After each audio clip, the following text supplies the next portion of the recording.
গ্রামে ছিল দুই ভাই, রতন ও পরেশ। তারা ছিল কুমোর।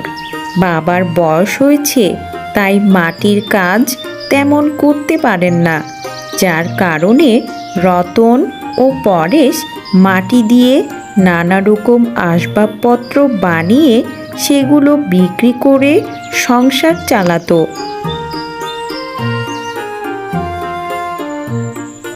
কিরে রতন, তোর কষ্ট হচ্ছে বুঝি মাটির হাঁড়িগুলো বানাতে?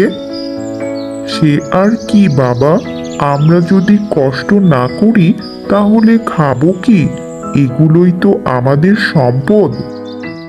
তা ঠিক বলেছিস, কিন্তু তোর ছোট ভাই পরেশ কোথায়?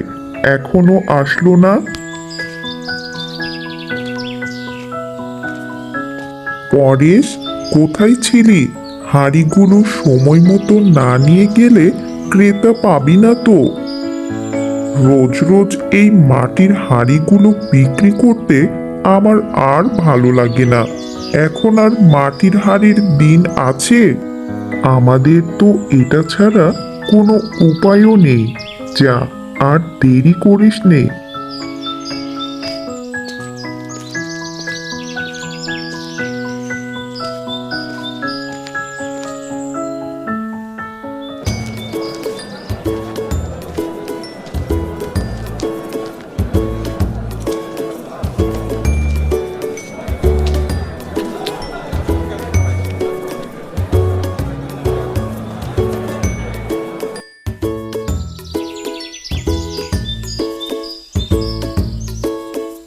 ধুর বাপু, সন্ধ্যা হয়ে আসছে, তবুও তেমন কোনো হাঁড়ি বিক্রি হলো না।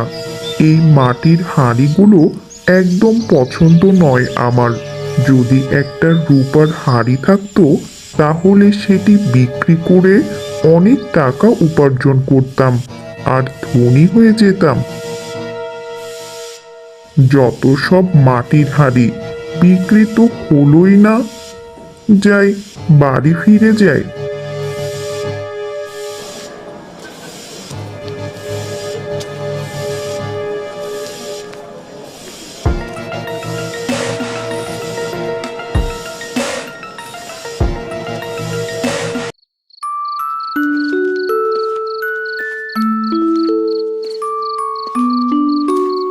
কি গো, বলছি যে আজ তো অনেক হাঁড়ি বাজারে নিয়ে গিয়েছিলে।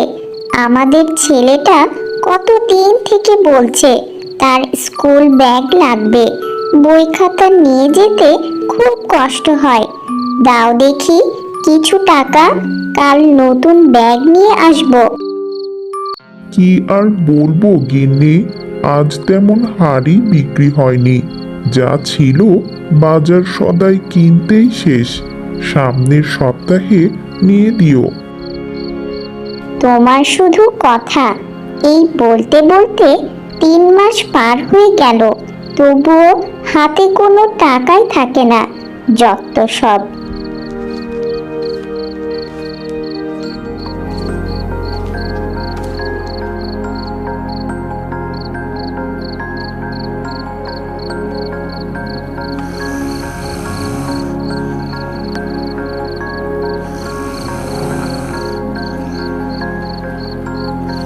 আজ অনেক হাঁড়ি বিক্রি করব, তুই চিন্তা করিস নে ছোট। কি ব্যাপার বাবা, তোমরা তো অনেক কষ্ট করছো। আমিও খুব কষ্টে আছি বাবা। এই সকাল সকাল কাজের সময় বিরক্ত করো না তো বুড়িমা, অন্য সময় এসো। আহ, ছোট, চুপ কর না। কেন কষ্টে আছো বুড়িমা? কিসের এত কষ্ট তোমার? আমার বাড়িতে 3 দিন হলো চাল শেষ হয়ে গেছে। একে তো বুড়ো মানুষ, তার উপর খেতে না পেয়ে কুঁজো হয়ে গেছি। ঠিক আছে বুড়িমা, তুমি এখানেই থাকো, আমি তোমার জন্য চাল নিয়ে আসছি।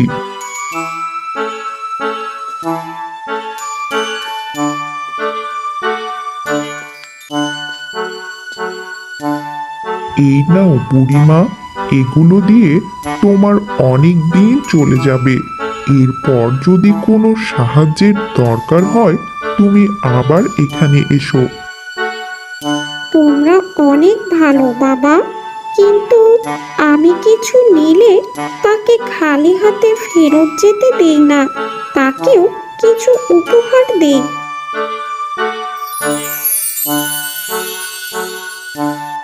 এই নাও, এগুলো তোমাদের উপকার করবে। গ্রামের শেষ প্রান্তে গিয়ে দেখবে 2 রাস্তার মোড়, সেই রাস্তা দিয়ে গেলে তোমাদের মনের ইচ্ছা পূরণ করতে পারবে।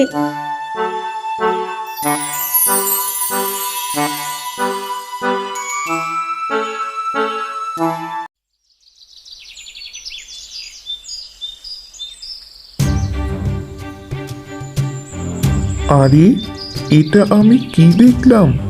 যাই, অনেক দেরি হয়ে গেল।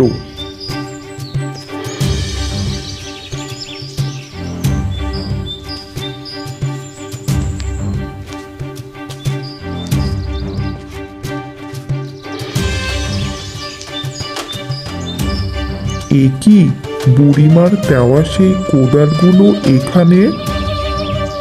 তার মানে ভাই তুমিও সেই একই স্বপ্ন দেখেছো? বুড়িমা, চালের বস্তা, কোদাল, 2 রাস্তার মোড়। হ্যাঁ রে পরেশ, আমিও তো তাই দেখেছি। চলো তাহলে আর দেরি না করে জলদি যাই।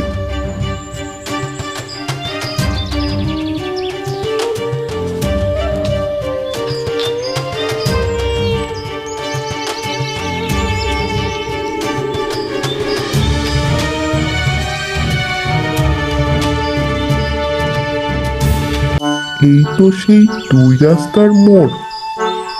বুড়িমার কথা সত্যি হলে বাড়ি গিয়ে আবার দেখা হবে, আর না হলে আমি আর বাড়ি ফিরবো না।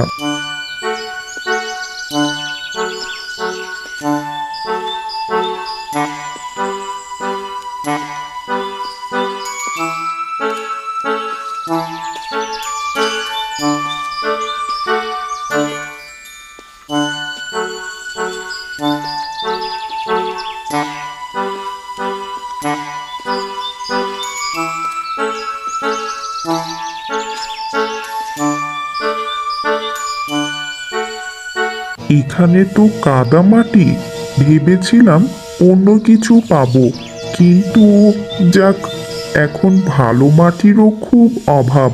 হয়তো বুড়িমা ভালো মাটির খোঁজ দিয়েছেন, যাতে করে আরো বেশি মাটির হাঁড়ি বানাতে পারি।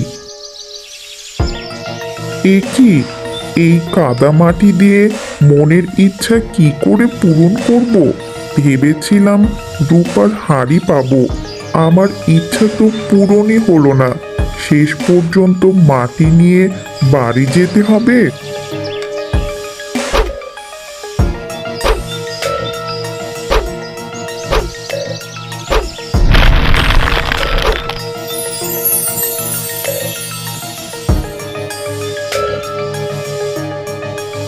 আরে এ তো অবিশ্বাস্য, মাটির নিচে রূপার হাঁড়ি। হাঁড়িটি তো চকচক করছে। যাই, আজ হাঁড়িটি নিয়ে বাড়ি যাই।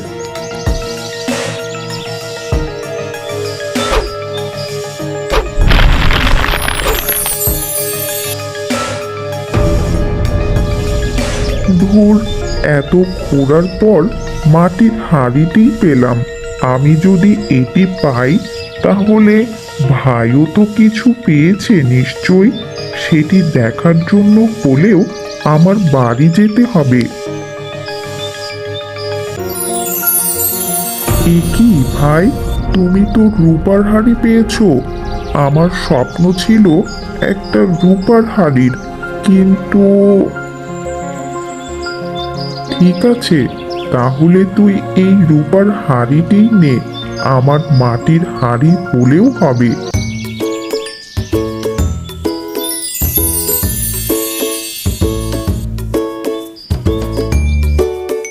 বউ, অনেক দিন হলো বিরিয়ানি খাই না, আজ এই সুন্দর হাঁড়িটিতে তুমি বিরিয়ানি রান্না করো। ঠিক আছে, আপনি ভেতরে গিয়ে বসেন, আমার রান্না হলে ডেকে দেব।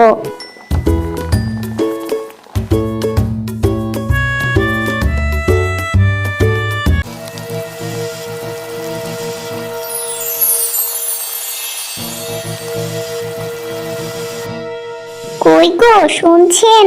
জলদি আসুন।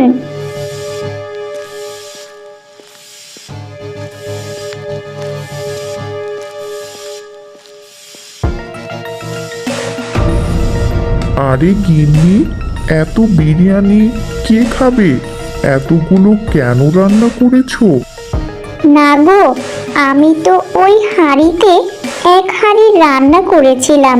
কিছুক্ষণ পর দেখি এতগুলো হাঁড়ি ভর্তি বিরিয়ানি। তাহলে তো এটি জাদুর হাঁড়ি। চলো দেখি, হাঁড়িটি পরীক্ষা করে দেখি। ঘরে পিঠা আছে, সেই পিঠাগুলো দিয়ে দেখি কি হয়।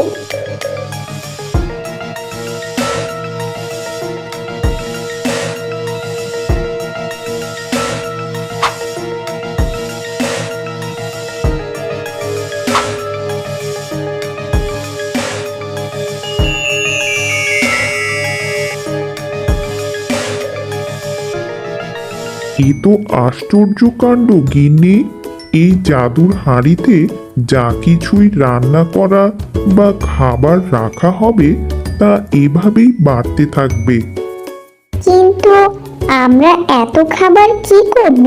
বোকা গিন্নি আমার, এই খাবারগুলো আমরা আমাদের হোটেলে বিক্রি করব, যার ফলে আমাদের আর অভাব থাকবে না।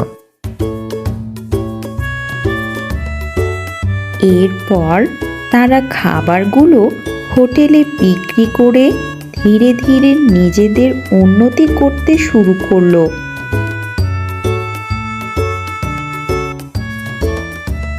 অন্যদিকে পরেশ রূপার হাঁড়িতে মুদ্রা রাখতে শুরু করলো, আর অমনি মুদ্রাগুলো বৃদ্ধি পেয়ে রূপার মুদ্রায় পরিণত হলো। সে দ্রুত ধনী হতে শুরু করলো। কিন্তু একদিন কি গো, দেখো না, এত বড় বাড়ির মালিক আমরা, আর আমার হাত খালি। আমার সোনার গহনা চাই। তাহলে চলো, আজ আমরা রূপার হাঁড়িতে বেশি করে মুদ্রা রাখবো। তাহলে অনেক বেশি রূপার মুদ্রা একবারে পাবো। সেগুলো দিয়ে অনেক গহনা নিতে পারবো।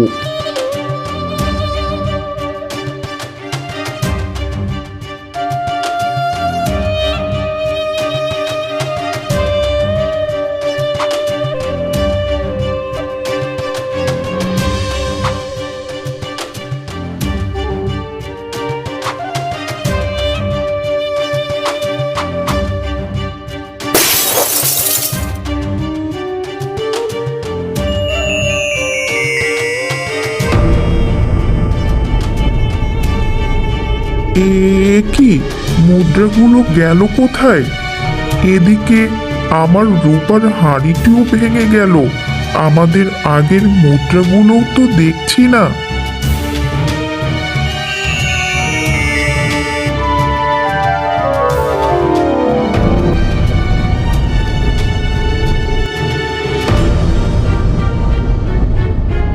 এ কি, আমরা কোন বাড়িতে এসে পড়লাম? আমাদের সেই নতুন চকচকে বাড়িটি গেল কোথায়? তোমার বুদ্ধিতে হাঁড়িতে বেশি মুদ্রা রাখার কারণে হাঁড়িটি ভেঙে গেল, আর সেই জাদুর হাঁড়িটি ভেঙে যাওয়ার কারণে সব কিছুই হারিয়ে গেছে। এই ভাঙা বাড়ি নিয়ে তুমিই থাকো, আমি আর থাকবো না। গিন্নি, যেও না, কথাটা শোনো গিন্নি।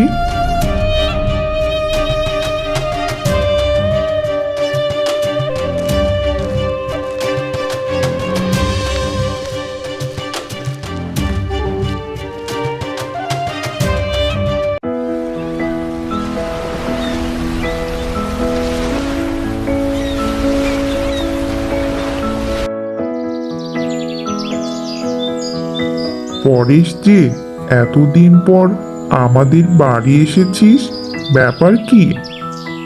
ভাই, আমার সব হারিয়ে গেছে। বড্ড বেশি লোভ করতে গিয়ে পরেশ রতনকে সকল ঘটনা খুলে বলে। এরপর রতন বলে, তুই চিন্তা করিস নে, এই বাড়িটিও তো তোর। আমরা একসাথে সবাই এই বাড়িতেই থাকবো। এভাবেই পরেশ তার ভুল বুঝতে পারে এবং মনে লোভ অহংকার না রেখে কাঁধে কাঁধ মিলিয়ে দুই ভাই একসাথে কাজ করে।